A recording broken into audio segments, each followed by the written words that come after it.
You're most welcome everyone to my channel. So it's been 2 years since I last visited my village, my mother.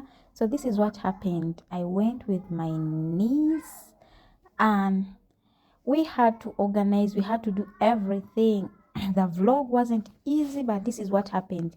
The steps of organizing food in the village, going to the bush. Everything was so hard for us because it had been so long since we last visited the village. So we had to go to the garden, pick some cassava because we wanted to make various kinds of food, which were sweet potatoes, cassava, matoke, and this is what happened. So we found my mom, which is the judge to my niece. So we had to do the work together.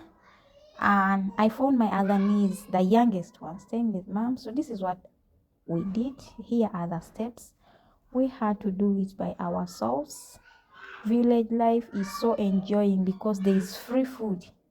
Rather than town life, you have to buy everything.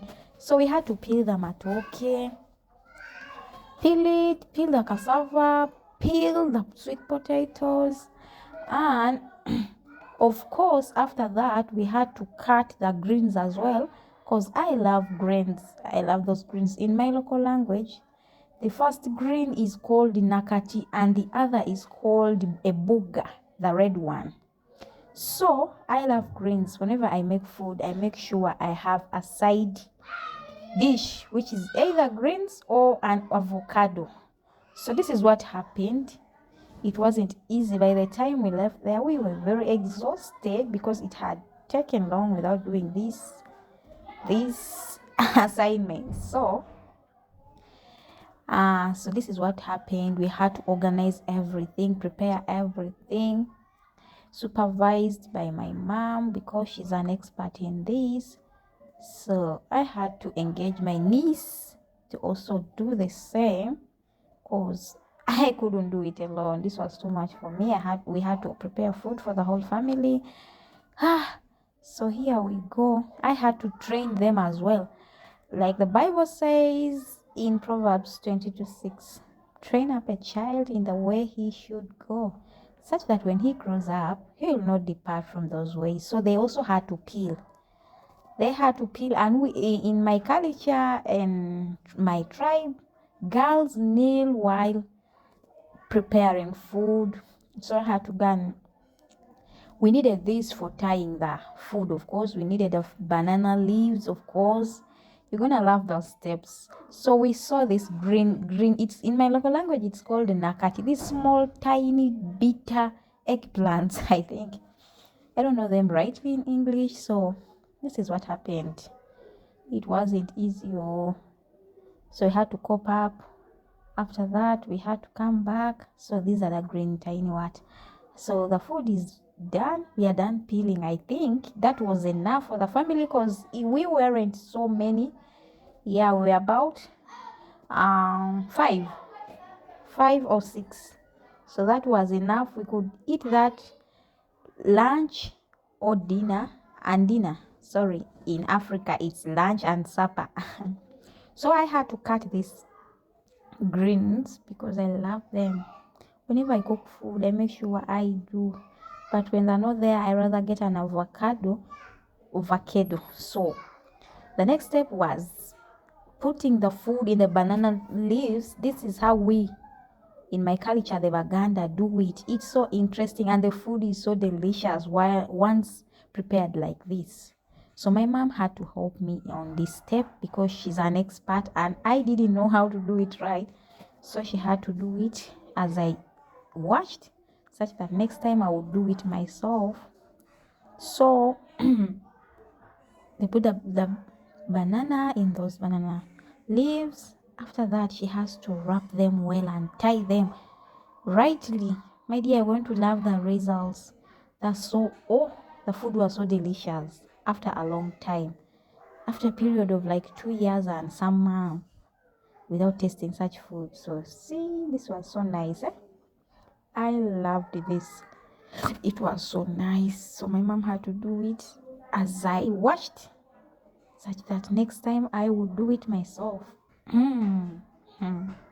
My dear, in Africa, Uganda, from the Baganda clan, this is how we do it.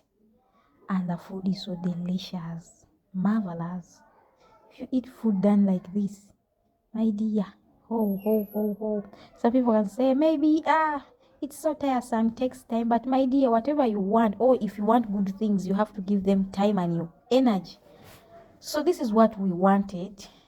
But there are also other ways of doing it faster. You just throw them in a saucepan, let them boil and eat them like that. But this is the best way to go.